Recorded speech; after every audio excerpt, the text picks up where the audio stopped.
राधा स्वामी जी, प्यारी साध संगत जी, आप सभी का प्रेम और श्रद्धा से स्वागत है। आज हम एक ऐसे प्रश्न पर मनन करने जा रहे हैं जो शायद कभी न कभी हर उस व्यक्ति के मन में आता है जिसने आध्यात्मिकता की ओर कदम बढ़ाया हो, जिसने सत्संग सुना हो, जिसने सिमरन, भजन, नामदान या गुरु की शरण के बारे में सोचा हो। वो प्रश्न है, क्या नामदान लेने के बाद दुख कम हो जाते हैं? क्या जीवन में आने वाली परेशानियां खत्म हो जाती हैं?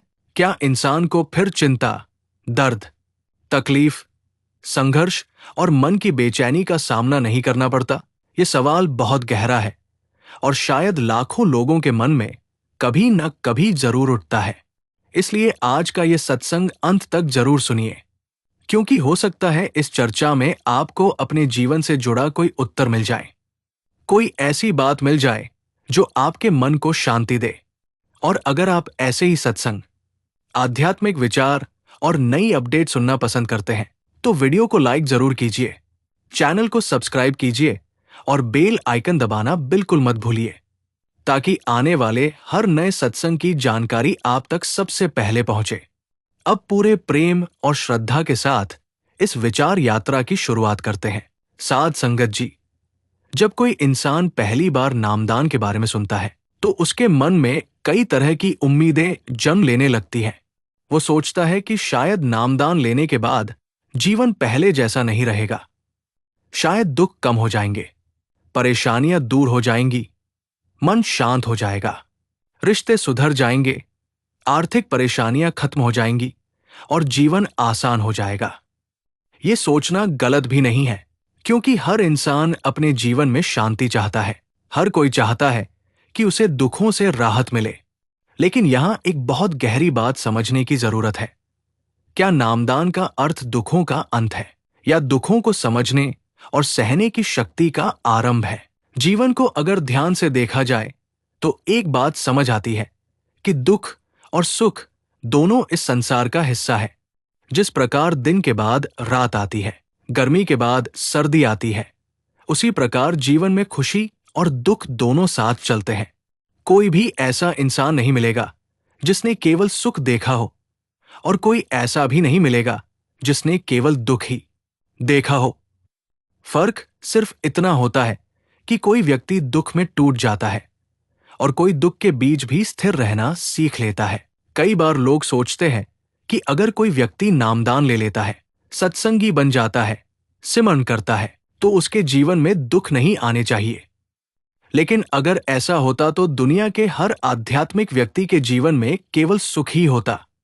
जबकि इतिहास देखिए, संतों और महापुरुषों ने भी संघर्ष देखे, कठिनाइयों का सामना किया, शरीर की पीड़ा भी झेली, लोगों की आलोचना भी सही और परिस्थितियों के उतार चढ़ाव भी देखे। फिर प्रश्न उठता है कि अंतर क्या है? अंतर यह है कि आध्यात्मिकता दुख को मिटाने से पहले इंसान को मजबूत बनाती है। सोचिए, जब तूफान आता है तो कमजोर पेड़ टूट जाते हैं, लेकिन जिसकी जड़ें गहरी होती है वह झुकता जरूर है, टूटता नहीं। उसी तरह नामदान लेने के बाद जीवन में दुख शायद पूरी तरह समाप्त न हो, लेकिन इंसान की जड़ें मजबूत होने लगती हैं। वो भीतर से थोड़ा स्थिर होने लगता है। जो बात पहले उसे पूरी तरह तोड़ देती थी, वही बात धीरे धीरे उसे संभालना सिखाने लगती है। बहुत से लोग ये भी पूछते हैं, अगर दुख खत्म नहीं होते तो फिर नामदान का लाभ क्या है? ये सवाल स्वाभाविक है। इसका उत्तर समझने के लिए हमें पहले ये समझना होगा कि दुख केवल बाहरी नहीं होते। सबसे बड़ा दुख मन का दुख होता है। बाहर की परेशानी कभी कभी छोटी होती है, लेकिन मन की बेचैनी उसे 1000 गुना बड़ा बना देती है। एक ही परिस्थिति में दो लोग अलग प्रतिक्रिया क्यों देते हैं? क्योंकि परिस्थिति नहीं, मन की स्थिति ज्यादा मायने रखती है। मान लीजिए किसी के जीवन में आर्थिक कठिनाई आती है, एक व्यक्ति टूट जाता है, चिंता में डूब जाता है, रातों की नींद खो देता है। दूसरा व्यक्ति भी दुखी होता है, लेकिन धीरे धीरे खुद को संभालता है, धैर्य रखता है और रास्ता ढूंढने की कोशिश करता है। दोनों की समस्या एक जैसी थी, लेकिन मन की शक्ति अलग थी। आध्यात्मिकता यही शक्ति धीरे धीरे विकसित करती है। साध संगत जी, जब इंसान नामदान लेता है तो बहुत लोग सोचते हैं कि अब कोई अदृश्य शक्ति उनकी जिंदगी से हर परेशानी हटा देगी। लेकिन शायद असली परिवर्तन कुछ और होता है। पहले इंसान हर छोटी बात में टूट जाता था, अब वो संभलने लगता है। पहले हर आलोचना उसे बेचैन कर देती थी, अब वो थोड़ा शांत रहने लगता है। पहले डर बहुत बड़ा लगता था, अब भरोसा थोड़ा बढ़ने लगता है। पहले दुख केवल बोझ लगता था, अब वो जीवन की सीख जैसा महसूस होने लगता है। एक बहुत सुंदर उदाहरण समझिए। अगर किसी को तैरना नहीं आता और उसे नदी पार करनी हो तो पानी बहुत डरावना लगता है। लेकिन जिसने तैरना सीख लिया उसके लिए वही नदी उतनी डरावनी नहीं रहती। पानी वही है, नदी वही है, लेकिन व्यक्ति की क्षमता बदल गई। उसी तरह जीवन की समस्याएं पूरी तरह खत्म हो या ना हो, लेकिन इंसान के भीतर उन्हें संभालने की क्षमता बदलने लगती है। कई लोग कहते हैं, मैंने तो नामदान लिया, फिर भी घर में परेशानियां आई, बीमारी आई, रिश्तों में तनाव आया, आर्थिक कठिनाइयां आई।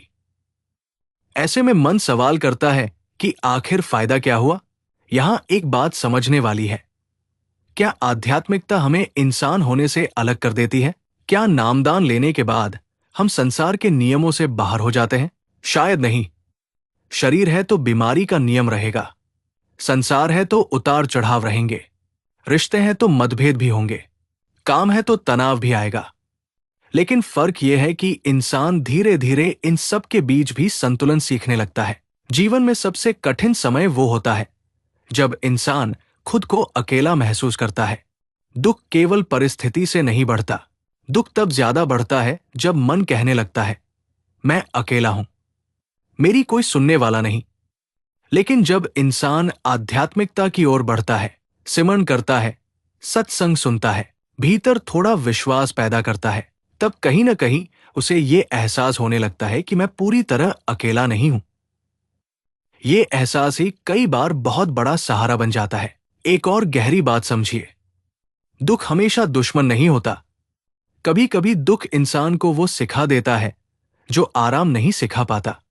जब जीवन बहुत आसान होता है तब इंसान अक्सर भीतर झांकना भूल जाता है, लेकिन कठिन समय में वो खुद से सवाल पूछता है, मैं कौन हूं? मैं क्यों परेशान हूं? जीवन का उद्देश्य क्या है? शांति कहां मिलेगी? कई लोगों की आध्यात्मिक यात्रा सुख से नहीं, दुख से शुरू होती है। कई बार इंसान सोचता है कि अगर मेरे जीवन में समस्या आई तो इसका मतलब शायद मेरी भक्ति कम है या मुझसे कुछ गलती हो गई। लेकिन हर दुख को सजा समझना भी ठीक नहीं। जीवन की घटनाओं को केवल एक नजर से नहीं देखा जा सकता। कभी कभी परिस्थितियां हमें मजबूत बनाती है, कभी धैर्य सिखाती है, कभी अहंकार कम करती है, कभी रिश्तों की सच्चाई दिखाती है। साध संगत जी, एक बात हमेशा याद रखिए, नामदान कोई जादू नहीं, बल्कि यात्रा की शुरुआत है। ये भीतर की दिशा बदलने जैसा है, जैसे कोई व्यक्ति अंधेरे रास्ते पर भटक रहा हो और अचानक उसे एक दीपक मिल जाए। दीपक मिलने का मतलब ये नहीं कि रास्ता खत्म हो गया, बल्कि अब रास्ता दिखाई देने लगा। कई लोग दुखों से भागना चाहते हैं, लेकिन शायद जीवन हमें भागने नहीं, समझने और मजबूत बनने की शिक्षा देता है।